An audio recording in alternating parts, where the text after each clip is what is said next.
Assalamualaikum warahmatullahi wabarakatuh. Apa kabar Anda, Classy People dan sahabat SPH? Senang sekali kali ini saya Putri Adelia menyapa Anda dalam podcast Semen Padang Hospital. Dan tentunya hari ini kita akan berkenalan dan membahas topik yang sangat menarik tapi masih jarang untuk dilirik, yaitu mitos versus fakta terapi wicara. Dan kita akan membedah dan menemukan kebenarannya secara langsung bersama Kak Hafizah Rizkiah Amedo AMDKes selaku terapis wicara Semen Padang Hospital. Halo, apa kabarnya hari ini Kak? Halo kakak. Oke, sehat hari ini? Alhamdulillah sehat.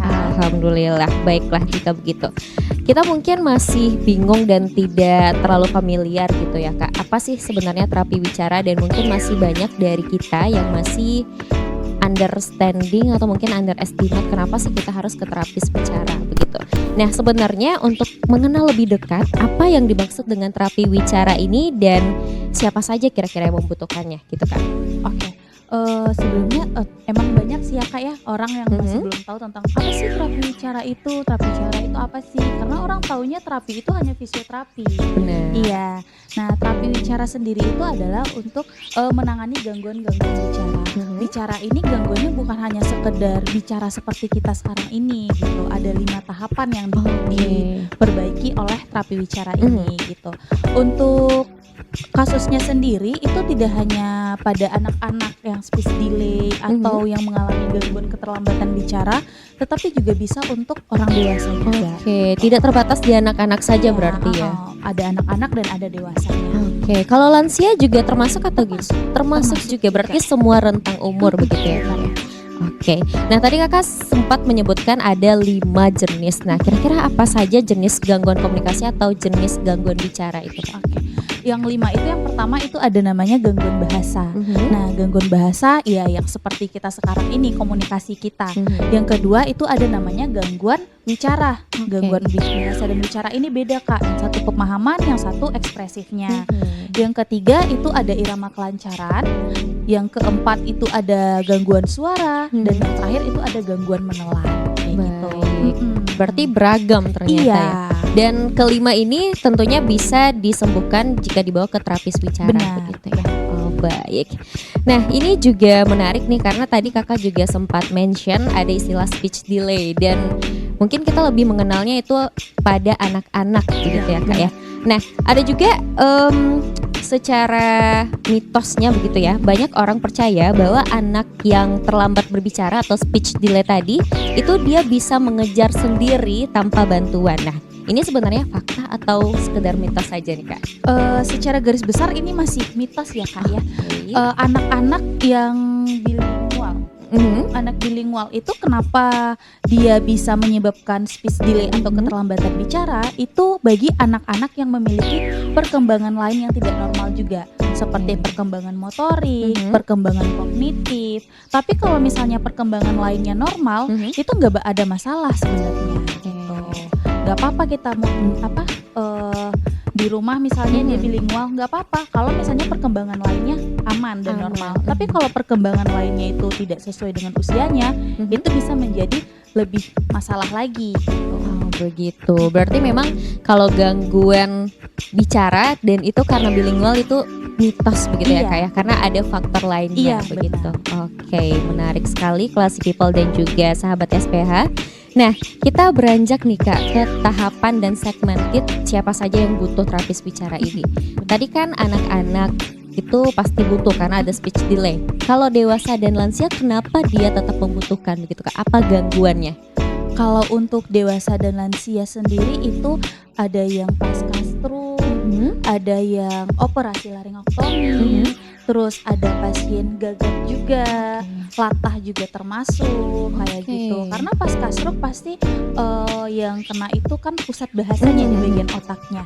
Nah, itu bisa nama penyakitnya ada afasia itu untuk dewasa, ada disartria juga, terus ada gangguan menelan juga. Oke, berarti lebih kompleks kalau kasusnya di dewasa dan lansia. Oh, begitu, menarik. Nah, kita balik lagi nih Kak ke anak-anak khususnya ya. Karena sekarang kita mungkin tahu bahwa anak-anak itu tidak bisa dilepaskan dari yang namanya gadget. Iya. Nah ini jadi problem juga. Apakah banyak pasien seperti itu sekarang Kak? Wah sangat banyak, apalagi Sangat di zaman banyak ya? sekarang ya Kak ya. Setelah COVID itu makin meningkat anak-anak yang karena gadget itu speech delay. Oh, berarti itu bukan sekedar mitos saja ya? Iya. Oke, dan berarti memang tervalidasi bahwa gadget ini menyebabkan gangguan bicara pada anak gitu ya Kak ya? Sebenarnya bukan menjadi penyebab ya Kak ya, tetapi sebagai pendukung resiko. Iya, Oke. pendukung resikonya. Karena kenapa anak-anak yang sering menggunakan gadget itu mengalami keterlambatan bicara atau speech delay? Karena mereka itu hanya menerima informasi. Kalau kita komunikasi itu kan pasti ada komunikasi dua arah, menerima aktif dan pasifnya. Nah kalau menggunakan gadget itu masih aktif, nggak pasifnya. Makanya anak-anak zaman sekarang yang sering menggunakan gadget itu sering mengalami keterlambatan bicara kayak gitu. Baik. Semakin menarik, dan keterlambatan bicaranya tuh bukan keterlambatan yang biasa begitu ya Kak ya. Dan sebenarnya bagaimana sih Kak cara kita membedakan keterlambatan bicara yang biasa dengan gangguan bicara yang memang kita butuh bantuan profesional? Oke. Kalau untuk keterlambatan bicara yang biasa itu bisa kita lihat misalnya pemahamannya anaknya ini bagus nih, anaknya udah ngerti. Walaupun anaknya nggak bisa mengucapkan sesuatu, tetapi anaknya udah ngerti nih kalau misalnya kita instruksikan apa. Terus kalau ingin sesuatu anaknya tuh udah bisa ngomong tapi menggunakan gestur kayak gitu. Kalau anak-anak yang memiliki gangguan bicara, nah itu tuh sama sekali nggak ada, pemahamannya itu masih belum. Terus dia menyampaikan sesuatu itu walaupun menggunakan gestur itu juga masih belum kayak gitu. Itu antara perbedaan antara gangguan bicara tadi gitu. Oke, dan itu tentunya harus butuh bantuan profesional begitu ya. Oke. Dan untuk biar lebih aware lagi nih Kak, khususnya untuk orang tua baru, bagaimana sih Kak kita untuk mengenali tanda-tanda awal anak kita itu butuh nih bantuan terapis bicara sejak dia bayi? Oke. Kalau untuk kita melihat tanda-tandanya sendiri itu sebenarnya bisa dilihat dari usia 0 sampai 12 bulan. Nah, itu kan dari bayi itu kan anak-anak pasti ada yang menangisnya, mengocehnya kayak gitu. Kalau anak bayi aware gak sih dengan suara sekitar kayak gitu. Kalau misalnya kita panggil dia aware nggak gitu. Itu bisa dijadiin contoh juga Kak. Maksudnya kita bisa harus lebih peka lagi terhadap anak kita kayak gitu. Kadang anak bayi dia masih kecil, masih bayi. Paling juga nanti bisa sendiri dengar sendiri kok gitu. Padahal itu salah satu masalah kayak gitu. Terus juga bisa kita lihat juga kalau misalnya usianya udah di atas 12 bulan, anaknya kata-kata yang dimilikinya itu udah banyak belum ya? Udah lebih dari 10 atau 12 kata belum ya? Dan kata-katanya itu udah kata-kata yang bermakna kayak gitu. Oke, berarti memang harus detail dan juga harus peka ya Kak ya. Walaupun mungkin bayi itu kita kenalnya oh ini kan ya udahlah nanti bakal berkembang sesuai usianya begitu ya. Nah, kalau langkah sederhana yang bisa orang tua lakukan di rumah nih Kak, mungkin untuk memantik bagaimana anaknya untuk lebih peka terhadap hal tersebut bagaimana tuh Kak? Itu sama dengan stimulusnya ya. Ya, stimulus cara sederhana. menstimulusnya. Kalau untuk cara menstimulusnya itu sebenarnya sebelum dari kandungan itu bisa. Dari kandungan bisa kayak mulai mendengarkan bacaan-bacaan, cerita-cerita atau ngaji atau apa kan bisa ya Kak ya dari dalam kandungan. Nah setelah anak lahir itu bisa kita sering ajak main, sering ajak komunikasi walaupun anaknya masih belum paham, tetapi itu salah satu bentuk stimulusnya juga gitu. Apalagi nanti kalau anaknya udah masuk usia 8-12 bulan itu lebih sering lagi diajak komunikasi dua arah, sering ngasih pertanyaan, sering ngasih pilihan. Oke, berarti kalau memang anaknya jadi bawel itu tandanya malah bagus begitu ya? Oke. Nah tadi kalau anak-anak, nah kalau untuk orang dewasa dan lansia nih Kak, ada nggak sih cara sederhana yang bisa kita lakukan untuk menstimulus di rumah begitu? Kalau untuk orang dewasa itu kan rata-rata pasiennya itu karena pasca stroke, karena ada penyakit bawaan lainnya, bukan terjadi begitu saja seperti anak-anak ya Kak ya. Untuk di rumah itu sebenarnya bisa dibantu untuk masas oral kayak gitu, dibantu masas oral aja untuk merilekskan otot-otot oralnya, karena kan kalau pasca stroke itu cenderung otot-otot oralnya tuh tegang gitu, makanya kenapa bicaranya itu masih tidak jelas kayak gitu. Terus juga bisa mulai memperkenalkan hampir sama kayak anak-anak, memperkenalkan ke benda-benda sekitar, aktivitas yang dilakukan kayak gitu, ajak tanya jawab kayak gitu kalau untuk orang dewasa. Oke, dan ini sangat menarik sekali tentunya ya.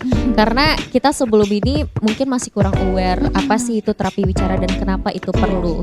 Karena ternyata itu sangat dekat sekali, apalagi manusia emang identik dengan komunikasi. Iya, benar. Namun sayang sekali karena keterbatasan waktu nih Iya. Kak, kita sampai ke pertanyaan terakhir. Nah, untuk membangun awareness lagi nih untuk Classy People dan juga sahabat SPH, untuk masyarakat luas juga, kira-kira apa yang ingin disampaikan untuk lebih aware? Kita memang membutuhkan terapis wicara jika memang kondisinya membutuhkan. Oke, untuk sahabat di rumah, untuk biar lebih aware tentang terapi wicara itu setidaknya kita lebih peka dengan keadaan sekitar, dengan keadaan seseorang kita harus lebih peka.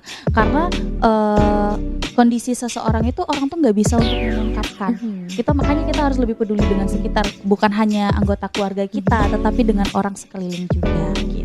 Dan tentunya jangan malu untuk ke terapis wicara ya Kak ya. Karena itu kan nggak ada apa-apa, malahan bagus kita lebih cepat ke terapis wicara, lebih cepat juga penanganannya dan lebih cepat juga untuk sembuh gitu. Baik, setuju sekali nih Classy People dan sahabat SPH.